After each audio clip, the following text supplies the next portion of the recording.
دوسرے ادیان کی کچھ چیزوں کو لے کر کے اس دین میں شامل کر دیا. اس کا منشا یہ تھا کہ سب دھرم والے خوش رہے. آج بھی کچھ لوگوں کا یہ معمول ہوتا ہے کہ مولانا بات ایسی کرو کہ کسی کو تکلیف نہ پڑے, سب کو اچھا لگے. مگر اسلام یہ نہیں کہتا. اسلام کو پہلے ہی تکلیف والا معاملہ بتاتا ہے. پہلے کلمہ تم پڑھو لا الہ, یہاں سے ہی شروع ہوتا ہے. نہیں ہے کوئی معبود, پہلے سب کا انکار کرو. پہلے سب کا انکار کرو. پتھر بھی خدا نہیں, شجر بھی خدا نہیں, حجر بھی خدا نہیں, سورج بھی خدا نہیں, چاند بھی خدا نہیں, یہ مخلوق جو ہے وہ خدا نہیں. پہلے سب کا انکار کر دو. لا الہ, کوئی خدا نہیں. جب تم کہہ چکو کہ کوئی خدا نہیں, تب کہو الا اللہ. تب کہو الا اللہ, اللہ کے سوا کوئی خدا نہیں ہے. تو اسلام شروعات ہی یہاں سے ہوتی ہے کہ جو جھوٹے ہیں ان کو جھوٹا کہا جائے, جو سچے ہیں ان کو سچا کہا جائے, جو برے ہیں ان کو برا کہا جائے, جو اچھے ہیں ان کو اچھا کہا جائے. تو ہر دور کے اندر ایسے کچھ لوگ رہے ہیں. تو اس وقت اکبر نے یہ کوشش کی کہ میں ایک ایسا دین بناؤں کہ جس دین کے اندر دوسرے ادیان کی بھی کچھ چیزیں رکھوں, تاکہ وہ دوسرے دین والے بھی خوش رہے, وہ بھی راضی رہے. کشکا بھی لگاتا تھا, بت خانوں کے اندر بھی جاتا تھا, مسجدوں کو گرا کر کے بت خانے بھی کئی بنائے, اور کئی ایسی شراب کو بھی جائز کر رکھا تھا. عام شراب کی محفلیں ہوتی تھی, ایسی کئی چیزیں ہوتی تھی. اور جب اس نے اپنا گورنمنٹی سکہ بنایا تو اس سکہ میں بھی اکبر جل جلالہ لکھا ہے. جو رب کی صفت اور تبارک تعالیٰ کا لقب اور خدا قدوس کے نام کے ساتھ جو بولا جاتا ہے, وہ اس نے وہ ایسا سکہ بنایا. تو اس نے جب یہ کوشش کی تو رب تبارک تعالیٰ نے ان کے زمانے میں امام ربانی مجدد الف ثانی شیخ احمد فاروقی سرہندی رحمۃ اللہ علیہ کو رب تبارک تعالیٰ نے بھیجا. امام ربانی کوئی عام شخصیت نہیں ہے. مجدد الف ثانی کوئی ٹھگی چھپی شخصیت نہیں ہے, مگر لوگوں نے آپ کی زندگی کی طرف دھیان اور توجہ کر دی. علماء کرام جن لوگوں نے دی ہے اس کو فائدہ بھی ملا ہے, انہوں نے ذکر بھی کیا ہے. آج تک روضۃ القیومیہ, حضرات القدس, مکتوبات امام ربانی, مکتوبات معصومی, یہ تمام کتابیں جو ہے جہان امام ربانی, یہ سب کتابیں آپ کے ذکر سے بھری ہوئی ہیں. اور ایک اکیلا آدمی ہونا تو یہ چاہیے کہ بادشاہ کے مقابلے میں بڑا لشکر جانا چاہیے, 5,000 10,000 20,000 کا لشکر ہو, وہ لشکر مقابلہ کرے. مگر رب تبارک تعالیٰ نے یہاں اکیلے امام ربانی کو بھیجا, اکیلے امام ربانی کو بھیجا. اور مشیت خداوندی نے ہمیں یہ ذہن دیا کہ جب رب اپنے محبوب بندے کو بھیجتا ہے تو اس کی پشت پناہی بھی خود کرتا ہے. بھیجنے والا جب رب ہو تو پھر بچانے والا بھی خدا ہوتا ہے. اسی لیے تو شاعر کہتا ہے, خاموش بن کے جس کی حفاظت ہوا کرے, وہ شمع کیا بجھے گی جسے روشن خدا کرے. اور نور حق شمع الہی کو بجھا سکتا ہے کون, جس کا حامی ہو خدا, اس کو مٹا سکتا ہے کون. امام ربانی کو بھیجو. امام ربانی مجدد الف ثانی, آپ 971 ہجری کے اندر دنیا میں تشریف لائے, سن ہجری 971. اور امام ربانی مجدد الف ثانی شیخ احمد فاروقی سرہندی اور امام اعلی حضرت نے کچھ چیزیں برابر نظر آتی ہیں. جیسے امام ربانی کی ولادت ماہ شوال المکرم میں, امام اعلی حضرت کی ولادت بھی ماہ شوال المکرم. امام ربانی کا عرس اور مرتب فرمانا وصال ماہ صفر المظفر میں, تو اعلی حضرت اور امام ربانی دونوں کا عرس اسی مہینے کے. پھر امام احمد رضا کا مشہور نام احمد رضا, اور امام ربانی کا نام بھی امام احمد. ان کے باپ دادا افغانستان سے پنجاب میں پہلے تشریف لائے. امام اعلی حضرت کے آگے والے بزرگان نے دی. تو امام ربانی کے بزرگان دین اور آپ کے خاندان والے جو بھی ہیں وہ بھی افغانستان سے پہلے پنجاب میں تشریف لائے. تو کچھ ایسی چیزیں برابر ہمیں نظر آتی ہیں. تو امام ربانی مجدد الفسانی 971 ہجری کے اندر دنیا میں تشریف لائے اور رب نے وہ مقام عطا فرمایا کہ آپ کی ولادت کے وقت آپ کی والدہ فرماتی ہے کہ میں نے دیکھا کہ میرا گھر خوشبوؤں سے معطر ہو چکا ہے اور سارا گھر چمک رہا ہے. میں سوچ میں پڑ گئی کہ اتنی روشنی کہاں سے آئی, یہ خوشبو کہاں سے آ رہی ہے. تو حاتم غیبی سے آواز آئی, اللہ کی بندی سوچ مت, تیری گود میں آنے والا بچہ کوئی عام بچہ نہیں ہے بلکہ میرا خاص بچہ, میرا خاص بندہ ہے جو تیری گود میں آ رہا ہے. اور منادی اعلان کرنے والا یہ بھی اعلان کرتا ہے کہ اے ہماری بندی دیکھ, تیرے گھر میں جو یہ روشنی ہے یہ آنے والے بچے کی روشنی ہے, یہ خوشبو ہے, یہ آنے والے بچے کی خوشبو ہے. اور یہ روشنی جو تو دیکھ رہی ہے ابھی تو تم نے دیکھا کیا ہے, سارا گھر تیرا اولیاء کرام سے گھرا ہوا ہے.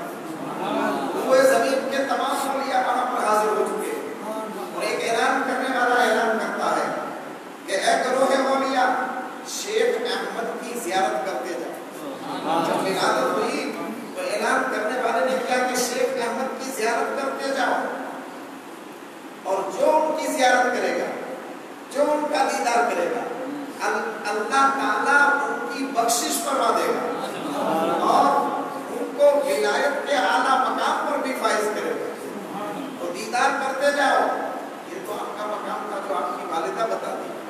آپ کے والد حضرت ابوالعبد فرماتے ہیں کہ جب امام ربانی مجدد الفسانی شیخ احمد فاروقی سمیت دنیا میں تشریف لائے تو میں نے دیکھا کہ خواب میں نبی کریم صلی اللہ علیہ وسلم تشریف لائے.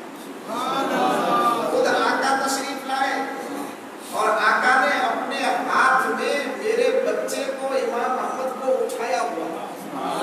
حضور نے اٹھایا تھا, حضور نے اٹھایا تھا اپنی گود کے اندر اور داہنے کان میں مصطفیٰ نے اذان کہی اور بائیں کان کے اندر میرے آقا نے اقامت فرمائی. کیا مقام اور مرتبہ تھا امام ربانی کا کہ اذان دینے والے خود مصطفیٰ, اذان والے مصطفیٰ اور اقامت کہنے والے اقامت والے مصطفیٰ نے اذان اور اقامت کہی. کیا مقام. اور پھر کہا عبدالحق سن, یہ تیرا بچہ جو ہے یہ کوئی عام بچہ نہیں ہے, یہ میرے کمالات کا وارث تیرا بچہ ہے. رب نے جو مجھے کمالات عطا فرمائے ہیں, رب تبارک تعالیٰ نے مجھے جو خوبیاں عطا فرمائی ہے وہ کمالات اور خوبیاں رب تبارک تعالیٰ نے میرے صدقے سے اس تیرے بچے کو بھی عطا فرمائی ہے. ان خوبیوں میں سے ایک یہ کہ نبی کریم صلی اللہ علیہ وسلم کا قرآن یہ تھا کہ آپ ختنہ شدہ پیدا ہوئے تھے. تو امام ربانی کے بارے میں بھی یہ کہا جاتا ہے, انہوں نے کتابوں میں لکھا ہے کہ آپ بھی ختنہ شدہ پیدا ہوئے. آقا کریم کی بارگاہ میں فرمایا جا رہا ہے, آپ کے بارے میں فرمایا جاتا ہے کہ جب سرکار دنیا میں تشریف لائے تو آپ کی ولادت کے وقت آپ کی ماں کا جو حجرہ تھا وہ پورا روشن ہو گیا. امام ربانی جب تشریف لائے تو آپ جس کمرے میں پیدا ہوئے وہ کمرہ بھی روشن ہو گیا. سرور کائنات صلی اللہ علیہ وسلم دنیا میں تشریف لائے, آپ کے آنے سے خوشبو ظاہر ہوئی, خوشبو سے دنیا مہک اٹھی. امام ربانی کے آنے سے بھی دنیا خوشبو سے مہک اٹھی.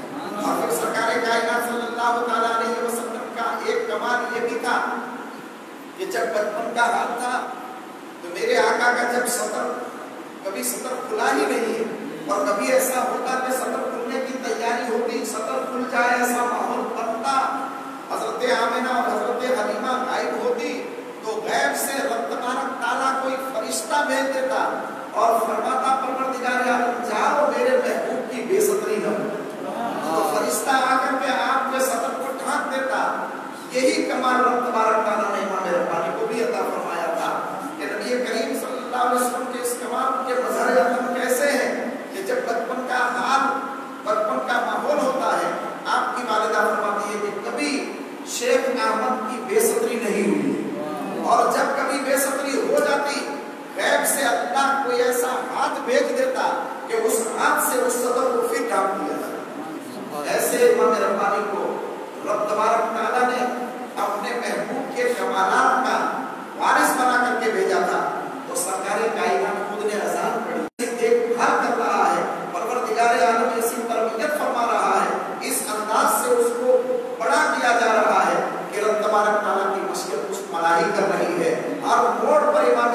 के मकाम और मर्तबे को हम सुनते चले कि रब तबारक तआला ने कितना बड़ा मकाम और मर्तबा आपको अता फरमाया है।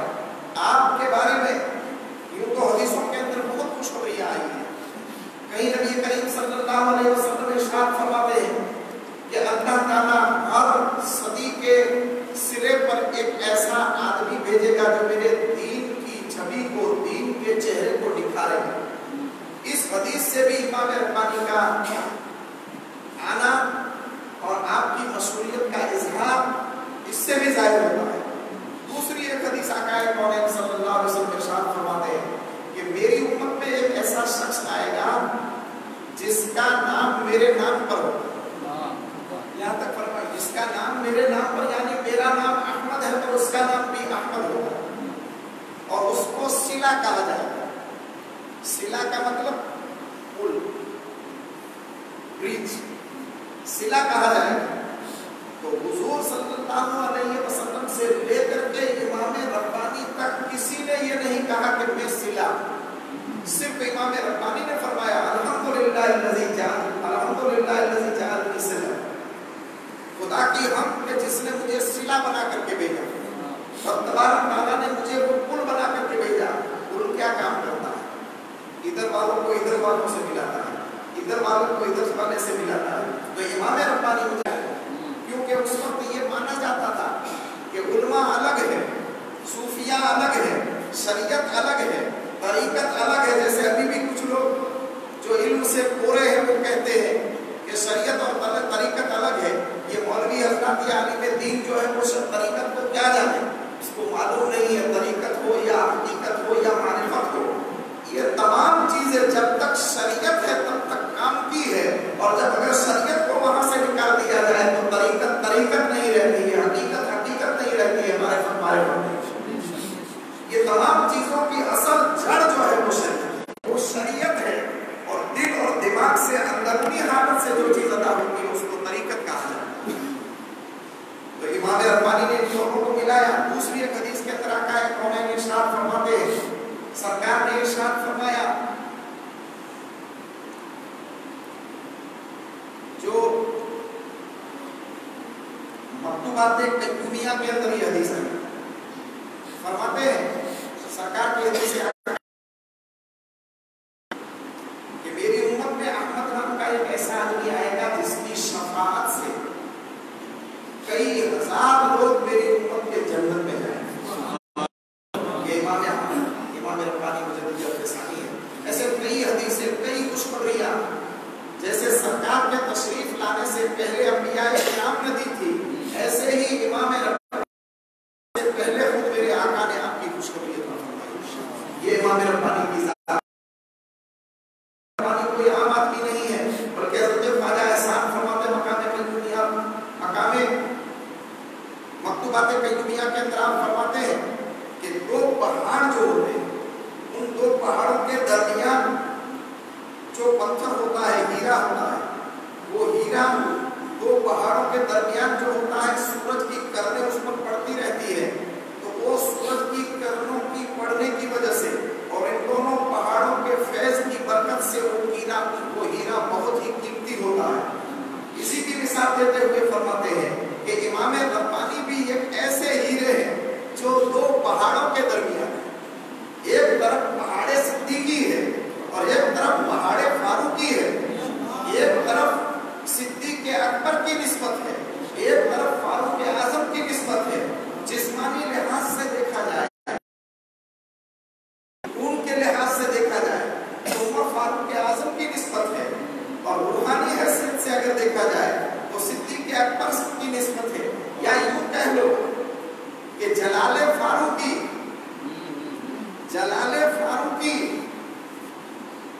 और नरम दिली जो सिद्दीक अकबर की थी, जमाले सिद्दीकी, जलाले फारूकी और जमाले सिद्दीकी का बेहतरीन संगम देखना है तो इमाम रब्बानी की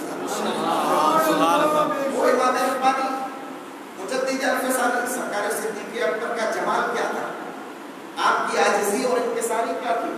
सिमरन बात आई तो आपको बताऊं कि सरकार सिद्दीक अकबर इतने बड़े मकाम और इतने ऊंचे मर्तबे पर फाइज होने के बावजूद के तिनके को हाथ में लेकर के कहते कि काश के मैं ये घास का तिनका होता तो कितना अच्छा। कभी हजरत सिद्दीक़ अकबर परिंदों को देखकर, चिड़िया को देखकर कहते कि मैं ये चिड़िया होता, मुझे हिसाब तो देना होता। बल्कि मेरे आका फरमाते हैं कि जिसको जिंदा लाश देखनी, दुनिया में जिंदा लाश देखनी हो, वो अबू बकर सिद्दीक़ को। इतनी आजिज़ी और इंकिसारी। और यहाँ जलाल फारूकी का माहौल क्या था? कोई इस्लाम की शान में कुछ बोले, फर्क इंसानियत के ताजदार की तलवार मियां से बाहर निकल जाती। आका इजाजत दो तो कत्ल कर दो। तो उलमा फरमाते हैं कि जलाल फारूकी और जमाल सिद्दीकी का बेहतरीन संगम देखना है तो इमाम रब्बानी की जात में देखना। आपकी जात के अंदर जलाल फारूकी भी था। अकबर बादशाह जैसे अकबर बादशाह को भी कह दिया कि सजदा मुझे नहीं करेंगे, जहांगीर को भी जवाब दे दिया।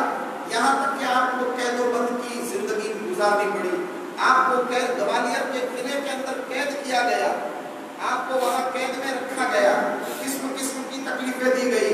अगर अल्लाह का ये महबूब बंदा सीना तान करके कह देता है ये बादशाह मकसूद, जो पेशानी खुदा के दरबार में झुकती है वो तेरे आगे कभी नहीं झुकेगी। ये जलाल फारूकी, जमाल सिद्दीकी क्या था? हजरत इमाम रब्बानी मुजद्दिद अल-फसानी जब अपने मुरीदीन को भी खत लिखते थे, अपने मुरीदीन को भी खत लिखते थे, तो उसमें भी ए मेरे बेटे या ए मेरे मुरीद, वो कम लिखते थे, ज्यादातर ये लिखते थे मखदूम मां, ए मेरे मखदूम।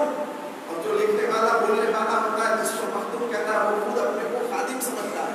मतलब इमाम रब्बानी अपने मुरीदों के सामने, मुसलमानों के सामने, दीन वालों के सामने, मुस्तफा की उम्मत के सामने ऐसे नरम दिल हो जाते थे कि उनके अपने आप को उनका खादिम कहते थे। तो जमाल सिद्दीकी और जलाल फारूकी का बेहतरीन संगम हज़रत इमाम रब्बानी मुजद्दिद अल-फसानी।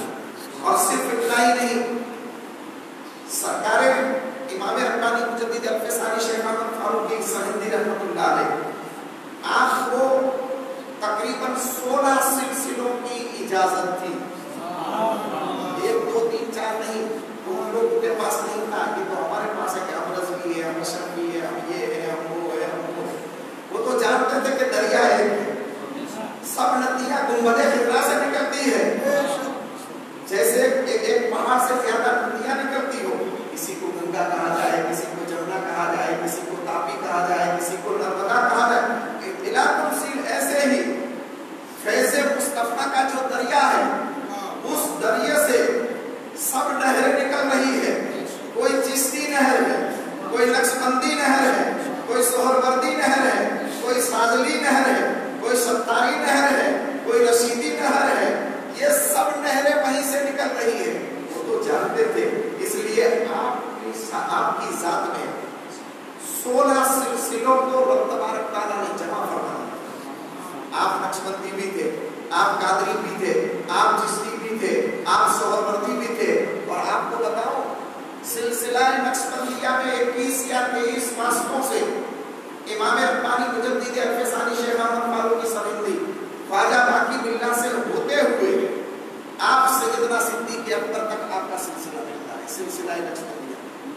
और कादरी सिलसिला में शाह कमाल कीतली, जो शाह सिकंदर कीतली के साहबजादे थे, उनसे होते हुए सिलसिला कादरिया में 23 या 25 वास्तों से इमाम रब्बानी का सिलसिला मिलता है। और फिर हजरत अब्दुल हक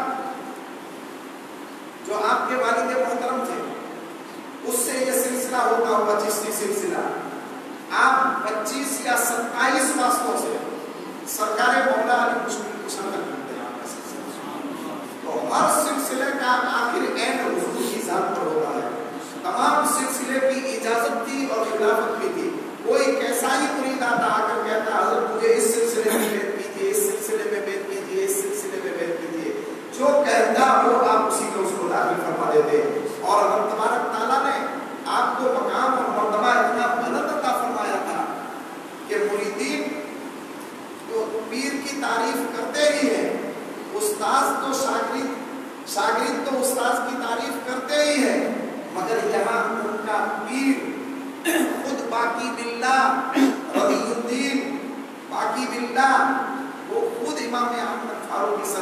तारीफ कर रहे हैं। क्या कहते हैं?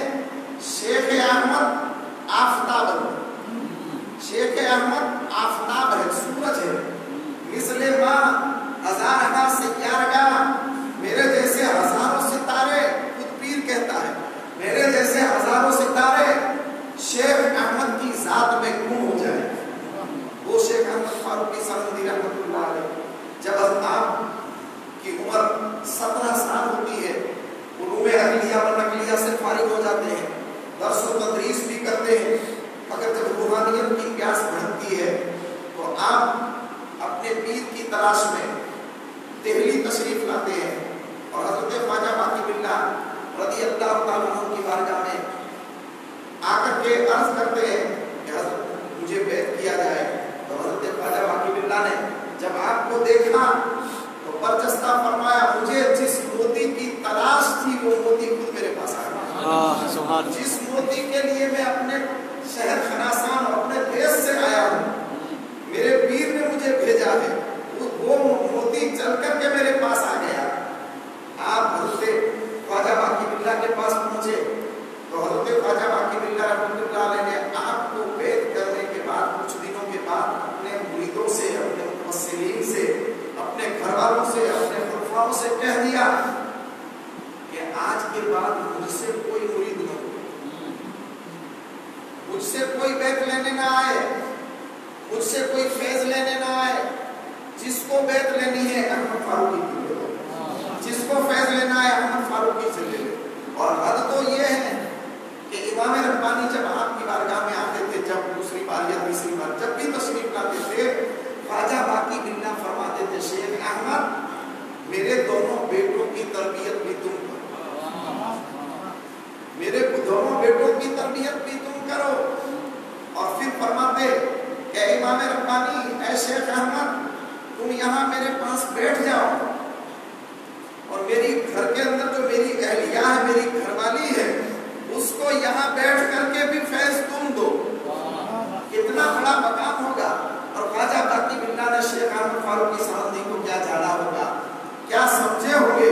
वहाँ बैठ करके इमाम रब्बानी हज़रत ख्वाजा बाकी बिल्लाह की अहलिया को फैज भी दे रहे हैं, तवज्जो भी दे रहे हैं और उनके साहबजादों की भी तरबियत कर रहे हैं। और मैंने तो एक जगह पे ये भी देखा कि जब इमाम रब्बानी मुजद्दिद अल-फ़सानी लोगों में तवज्जो डालते थे, फैज रसानी करते थे, आप जब मुराकबा करते थे तो खुद बाकी बिल्लाह हाथ बांध करके खड़े हो जाते थे।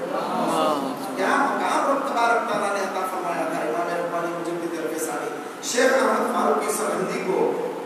जब ख्वाजा बाकी बिल्लाह ने ऐलान कर दिया कि मेरे पास कोई मुरीद होने के लिए ना आए, मैंने मेरी दुकान बंद कर दी, मुझे जिस चीज की तलाश थी वो चीज मिल गई, जिस हीरे की तलाश थी वो मिल गई। यहाँ तक कि आपके खास खलीफा, खास मुरीद नौमान, मीर नौमान थे ख्वाजा बाकी बिल्लाह, उन्होंने जब ये सुना तो हज़रत ख्वाजा बाकी बिल्लाह से कहा कि हज़रत मैं तो फैज आपसे ही लूँ, मैं तो आपसे ही फैज लूँगा, ये शेख अहमद तो मेरे पीर भाई है। और जो हम सबक होता है उसको मानता नहीं, साथी उसको नहीं मानता, अरे ये इसको तो मैं जानता हूँ, इसको मैं जानता हूँ। तो मीर नौमान ने कहा कि नहीं, ये तो मेरे हम सबक है, मेरे पीर भाई है, मैं इसके पास फैज लेने नहीं जाऊंगा हज़रत, मैं तो आपके पास ही आऊंगा। पूरा दिन ऐसे ही गुजर गया। ख्वाजा बाकी बिल्लाह ने फरमाया, नहीं मीर नौमान, रब का हुक्म ये है कि जिस किसी को फैज लेना है अब मेरे पास नहीं, शेख अहमद के पास जाना है। इसी कश्मकश में मीर नौमान कहते हैं कि मेरा पूरा दिन गुजर गया। रात हुई, नमाज इशा के बाद में सोया तो मैंने ख्वाब में देखा कि आपने मुझे सरकार तशरीफ लाए और अकेले नहीं तशरीफ लाए बल्कि सैयदना सिद्दीक़ अकबर भी साथ में सिद्दीक़ अकबर भी है। और मेरे आका फरमाते हैं अबू बकर, मीर नौमान से कह दो कि जो शेख अहमद जिसे पसंद करते हैं मैं उसे पसंद करता हूँ, और शेख अहमद जिसे पसंद करते हैं अल्लाह भी उसे पसंद करता है। तो अगर फैज लेना है तो शेख अहमद के पास जाओ। तो मीर नौमान उसके बाद हज़रत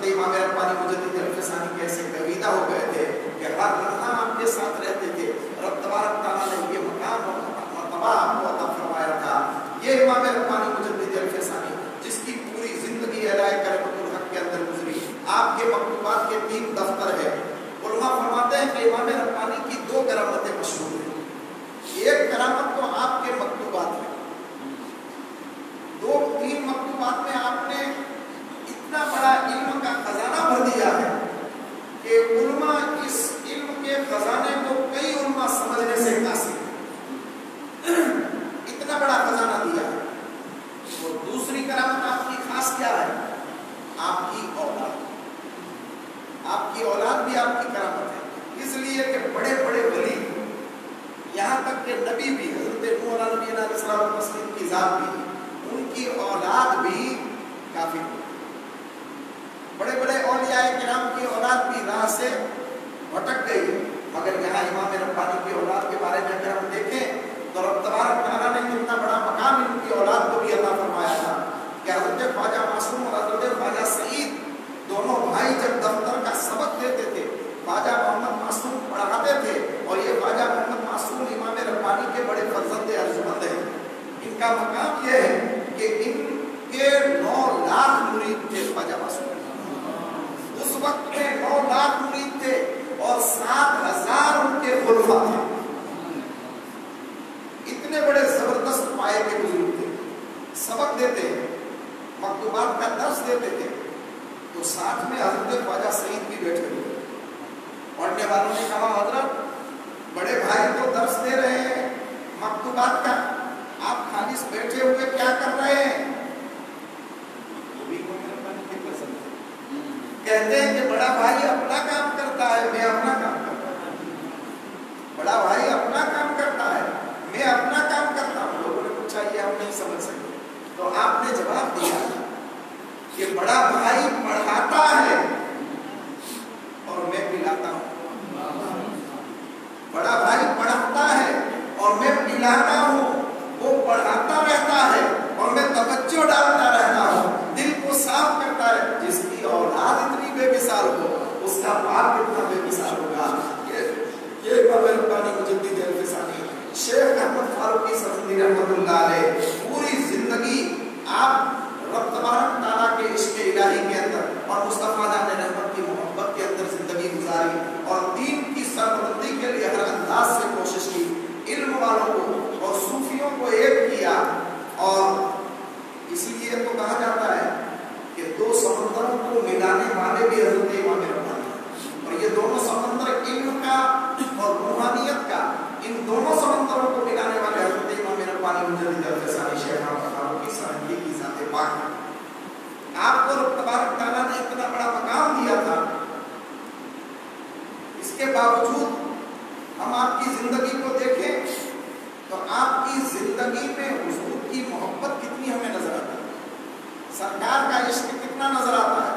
آج تو آدمی علم کے حساب سے بڑا ہو جائے، عمل کے حساب سے بڑا ہو جائے، دولت کے حساب سے بڑا ہو جائے، تو پھر حضور صلی اللہ علیہ وسلم کے فرمان سے دور ہوتا جا رہا ہے.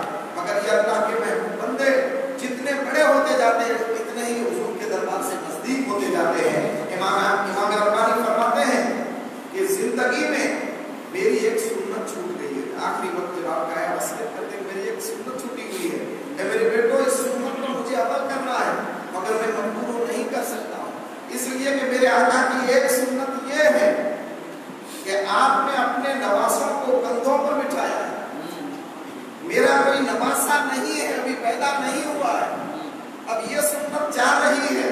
مجھے افسوس ہے، مگر یاد رکھنا کہ جب میرے بیٹی کے گھر جو عمل ہے اس عمل میں بچہ پیدا ہوگا، اور وہ بچہ جب پیدا ہو تھوڑا بڑا ہو تو میری قبر کے اوپر آ کر کے بٹھا دینا تاکہ میرے آقا کی سنت بھی ادا ہو.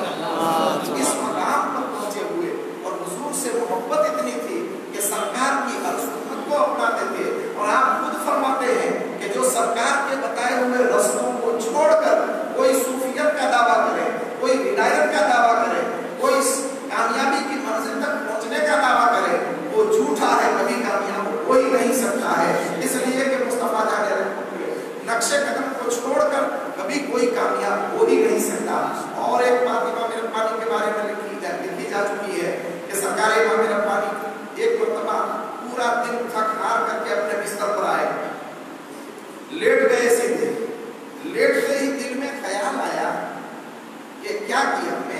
रोजाना हुजूर की सुन्नत के मुताबिक सोता और आज ऐसे ही सीधा सो गया।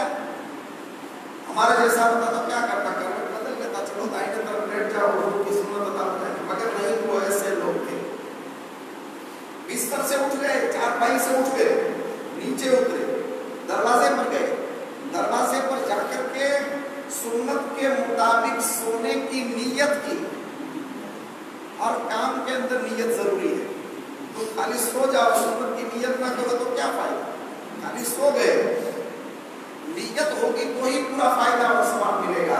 इमाम रब्बानी फरमाते कि फिर मैं उठा, दरवाजे पर गया, वहां सोने सुन्नत के मुताबिक सोने की नीयत की, फिर चारपाई पर आया और आकर के उस अंदाज से लेटा जिस अंदाज से लेटना हुजूर की सुन्नत है।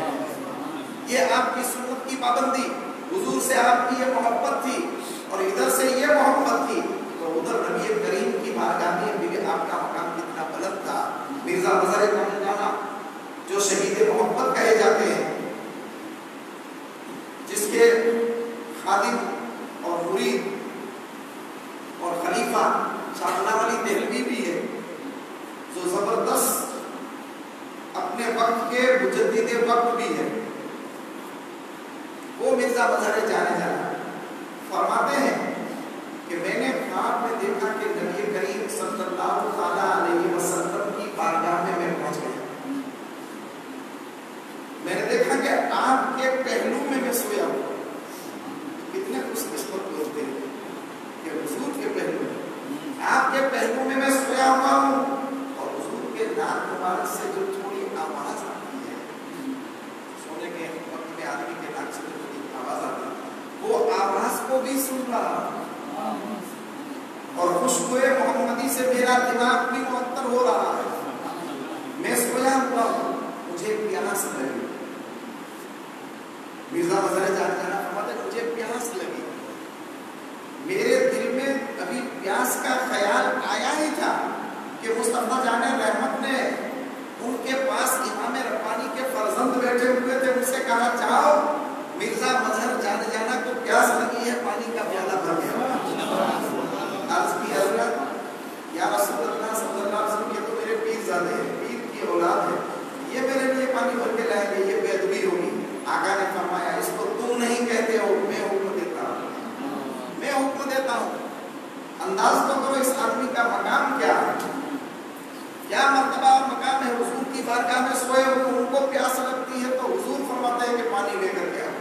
फिर इसी हालत में मिर्जा मजहर जाना अर्ज करते, आका आप इमाम रब्बानी को जानते हैं? फरमाते कि मैंने ख्वाब में ही पूछा, या रसूलुल्लाह आप इमाम रब्बानी को जानते हैं, शेख अहमद को पहचानते हैं? मैंने जब ये कहा, मिर्जा साहब फरमाते हैं कि जब मैंने ये कहा तो नबी करीम सल्लल्लाहु अलैहि वसल्लम ने फरमाया, इसलिए ऐशा हर उम्मते बनकेस, इस जैसा मेरी उम्मत में और कौन, इस जैसा मेरी उम्मत में और कौन। किसने फरमाया? मेरे आका ने फरमाया, नबी करीम ने फरमाया उस जैसा मेरी उम्मत में और कौन है। क्या इमाम रब्बानी को मैं नहीं जानूंगा? क्या मुजद्दिद अल-फ़सानी को मैं नहीं जानूंगा? ऐ मिर्जा मजहर जाना, यकीनन शेख अहमद मेरा भी महबूब है और रब का भी महबूब है। तो फिर मिर्जा मजहर जाना फरमाते हैं कि मैंने फिर अर्ज किया था, आपने इमाम रब्बानी के मकतूबात को पढ़ा है? आप जानते हैं कि मकतूबात क्या है? जब ये सवाल मैंने किया तो सरकार ने जवाब अता फरमाया, मिर्जा मजहर जाना, क्या तुम्हें भी मकतूबात याद है? क्या तुम्हें भी मकतूबात याद है? अगर याद है तो कोई जुज़ सुनाओ,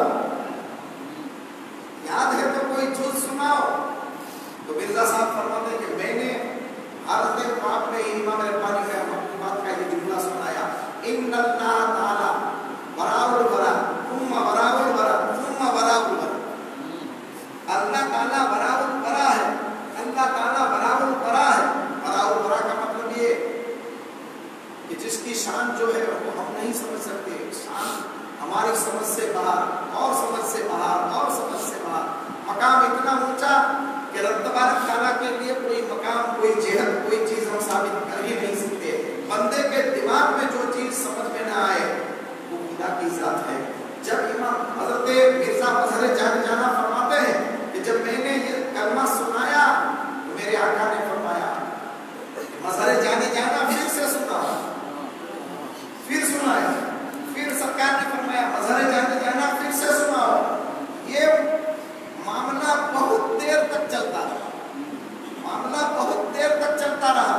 गोया के तबारक ताला के महबूब मुस्तफा जाने रहमत इमाम रब्बानी के मकतूबात से भी कितने खुश हैं। ये इमाम रब्बानी की जात है। इमाम रब्बानी मुजद्दिद अल-फसानी शेख अहमद फारूकी सरहिंदी कोई आम आदमी नहीं है, बल्कि रब तबारक ताला ने उनको 11वीं सदी का भी मुजद्दिद बनाया, मुजद्दिद आजम भी बनाया और मुजद्दिद अल-फसानी भी बनाया। मुजद्दिद अल-फसानी का मैंने जुमा में खुलासा किया था कि कुछ उलमा यूं कहते हैं कि अल-फसानी का मतलब यह है कि पहले 1000 साल के मुजद्दिद जो है वो हजरत उमर बिन अब्दुल अजीज हो चुके हैं, जो 1000 साल के मुजद्दिद भी थे और अपनी पहली सदी के भी मुजद्दिद थे।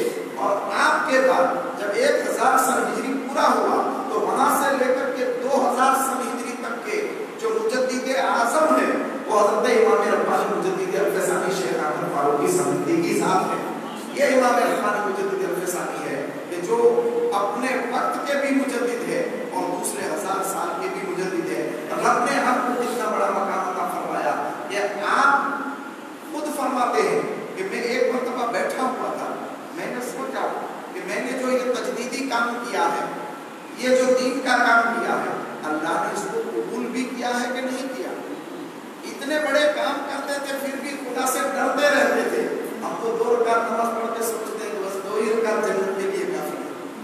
इतने बड़े काम करके भी डरते रहते थे, सोचते हैं कि मेरा ये काम रब ने कबूल किया है या नहीं, परवरदिगार आलम मुझे बख्शेगा या नहीं, खुदावंद कुद्दूस मुझे जन्नत देगा या नहीं।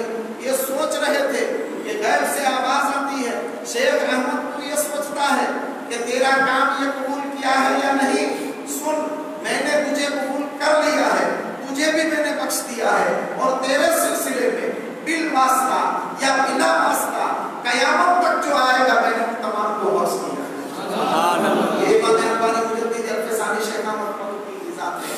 आप फरमाते हैं कि जब मैं एक मरतबा बैठा हुआ सोच रहा था कि मैंने जो तजदीदी काम किया है, ये दीन का जो नक्शा पेश किया है लोगों के सामने या एलाए कलमतुल हक किया अदा किया है, रब उसको मुझे क्या सिला अता फरमाया। मैंने ये जब सोचा तो रब तबारक ताला की तरफ से इल्हाम हुआ कि शेख अहमद क्या चाहता है, क्या तू ये चाहता है कि तेरे मुरीद दुनिया में करोड़ों अरबों के मुंह के हिसाब से हो, तो हम तुझे वो देते। कहा नहीं मौला मुझे ये नहीं चाहिए, मुझे लोगों की भीड़ नहीं चाहिए। इमाम रब्बानी ने कहा मुझे लोगों की भीड़ नहीं चाहिए। फिर हाथी में गैब से आवाज आई तो क्या तेरी रूह निकलने के बाद तू ये चाहता है कि तेरी कब्र पर लाखों लोग हमेशा आते रहे? तो आपने फरमाया नहीं मौला मुझे ये भी नहीं चाहिए, मुझे ये भी नहीं चाहिए। तो फिर रब तबारक ताला ने पूछा कि फिर शेख अहमद तू क्या चाहता है, तू बोल क्या चाहता है। मिटा दे अपनी हस्ती को, अगर कुछ मर्तबा चाहे कि दाना खाक में मिलकर मिले गुलजार होता है और खुदी को कर बुलंद इतना कि हर तकदीर से पहले खुदा बंदे से खुद पूछे बता तेरी रज़ा क्या है। खुदा पूछ रहा है कि फिर तू क्या मांगता है। शेख अहमद मांग तू क्या मांगता है। तब कुर्बान जाओ मांगने का अंदाज बड़ा निराला था, वो भी बारगाह खुदा से मांग रहे थे और मांगने वाला भी मुजद्दिद आज़म था, इमाम रब्बानी थे। अर्ज करते हैं मेरे मौला अगर तू देना चाहता है तो कयामत के दिन जब तू कुर्सी अदालत पर बैठा हो और तेरा महबूब कुर्सी शफाअत पर जलवा फरमा, जब तू कुर्सी अदालत पर हो, तेरा महबूब कुर्सी शफाअत पर हो, उस वक्त मैं सामने खड़ा हूं, उस वक्त मैं सामने खड़ा हूं, तू तेरे महबूब को शफाअत का खजाना देता रहे, तेरा महबूब मुझे खजाना देते रहे और मैं उस वक्त इस खजाने को तेरे महबूब की उम्मत में लुटाता रहूं। ये चाहता मैं ये चाहता हूं। तो रब ने फरमाया कि शेख अहमद फारूकी सरहिंदी तूने जो इरादा किया है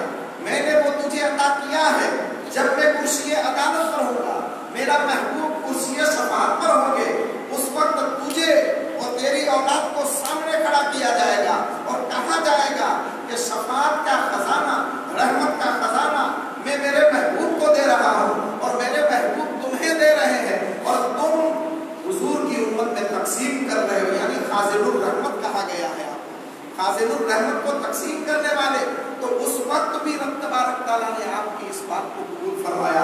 میرے دوستو، رب نے یہ مقام اور مرتبہ عطا فرمایا تھا۔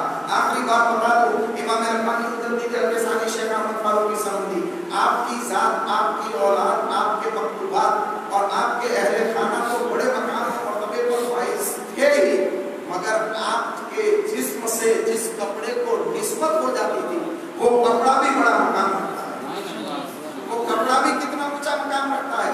حضرت بدر الدین فرماتے ہیں، آپ کے جو خادم تھے، فرماتے ہیں کہ مجھے ایک مرتبہ امام ربانی مجدد الفسانی شیخ محمد فاروقی سندھی نے اپنے اس کے اوپر والے کپڑے کو بدل کر نیا کپڑا ڈالنے کا حکم، میں نے وہ نیا کپڑا ڈال دیا، پرانا کپڑا اب میرے دل میں، میں نے سوچا کہ اس کو کہاں کہیں پھینک تو سکتا نہیں، اس لیے کہ ایک مجدد نے اس کو کئی سال تک نماز پڑھی ہے، تو پھر میں نے سوچا کہ اس کو میرے امامے میں رکھ لوں۔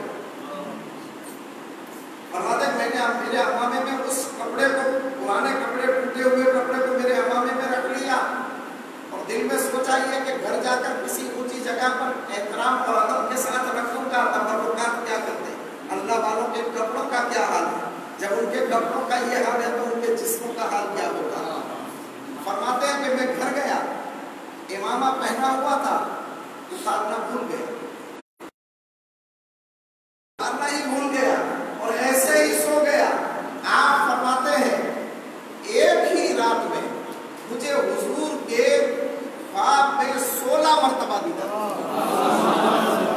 جس کے جسم کے کپڑے کی نسبت کا یہ حال ہو کہ کسی انسان کے سر پر آ جائے تو اسے ایک رات میں 16 مرتبہ نبی کا خواب میں دیدار ہو جائے، جب ان کے کپڑے اور وہ بھی ہوا نہیں تھا، صرف اس پر نماز پڑھتے تھے، تو اس کے جسم کے کپڑوں کا حال کیا ہوگا، پھر ان کے کپڑوں کا جب یہ حال ہے تو ان کی ذات کا حال کیا ہوگا۔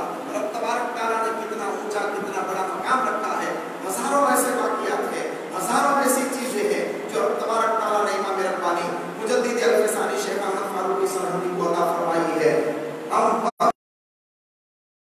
آج کی اس مختصر سی نشست کے اندر بس اتنا ہی عرض کرتے ہیں کہ اللہ تعالیٰ نے آپ کو جو مقام اور مرتبہ عطا فرمایا ہے، خداوند قدوس، ہم تیری بارگاہ میں عرض کرتے ہیں کہ تیرے اس مقدس اور محبوب بندے کے صدقے سے ہمیں دنیا اور آخرت کی خیر اور بھلائی عطا فرما، مولا ان کے فیض و برکات سے ہمیں مالا مال فرما، اور ہمیشہ دنیا میں زندگی گزارے تو تیرے محبوب بندوں کے ساتھ محبت کرتے رہے، تیرے محبوب بندوں سے بھی محبت کرے، اور تیرے محبوب بندوں کی نسبت والی چیزوں سے بھی محبت کرے، ان کی میلاد سے بھی محبت کرے، ان کے کپڑوں سے بھی محبت کرے، ان کی اولاد سے بھی محبت کرے۔